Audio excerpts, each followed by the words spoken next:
Hey guys, it's Dr. C, master of the subconscious mind and doctor who fixes 100% of orthopedic issues not related to cancer, fracture, or infection. And it's come time to ascend on that leap of faith towards your divine purpose, right? You have these thoughts in your head of what you should be doing, and for whatever reason, you're failing to do it. And you don't push forward, and you don't listen to it. And it's that fear that's inside your head, it's the what ifs, it's the past traumas and the things that didn't work out for you and everything like that. But that inner voice that you have that's telling you to do things is saying to ascend, to do those things, to be on that journey.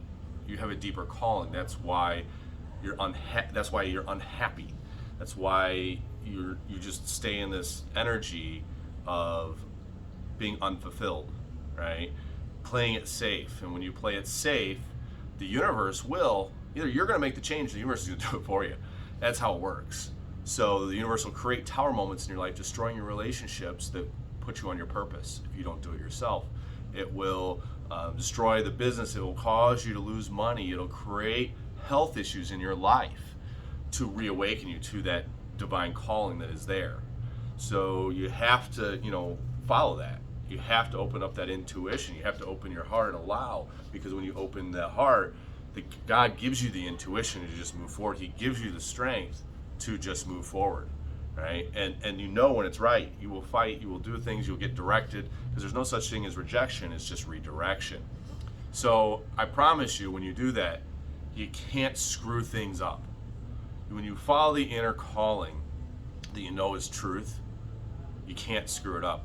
It's just going to guide you. So when it's not working out as you plan, that's just ego. You just go on that different direction. Now, it's not force. Sometimes we force things through the lower chakras, through that solar plexus, and when you're forcing things, it's force. It's you get frustrated, you get angry.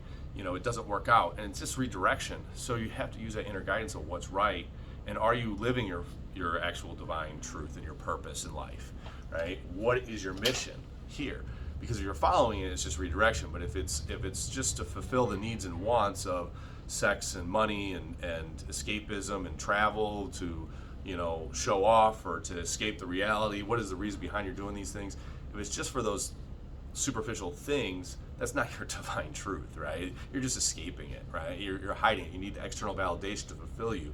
So, you have to really look at these tower moments that occur, and are they really part of that divine purpose, or are they there to guide you on that divine purpose? It's a fine line, but that's where the intuition comes in. That's where you have to open your heart, because Rumi always says this one thing, and that's, you will continue breaking your heart over and over until you open it. Until you open your heart, you aren't given the guidance. You don't trust, right?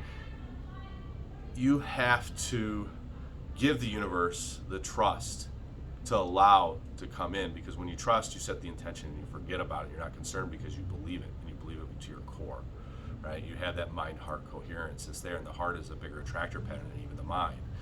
So, the other thing too is you have to remember that this journey that you're on, with all the things that go wrong, the bad relationships, you don't have appreciation for the love of the relationship you have until you experienced how other people have treated you. Until you lose money, you don't have the appreciation for the wealth that you created. And until you're on your purpose, you can't appreciate the journey that you went through to get there, right? So the three things of love, money, and health, right? You don't appreciate your health. That's the third thing. You don't appreciate your health until you realize what it's like to be unhealthy, to feel sick, that flu virus that you got that made you feel so ill you could barely move. You don't appreciate that health. You don't have that gratitude for it, right? And we need to be in that place of gratitude, because with gratitude, we receive more of that, right? That thankfulness, when you're thankful for everything that you have, you receive more things to be thankful for. We attract what we put out, right? So your inner world creates your outer world.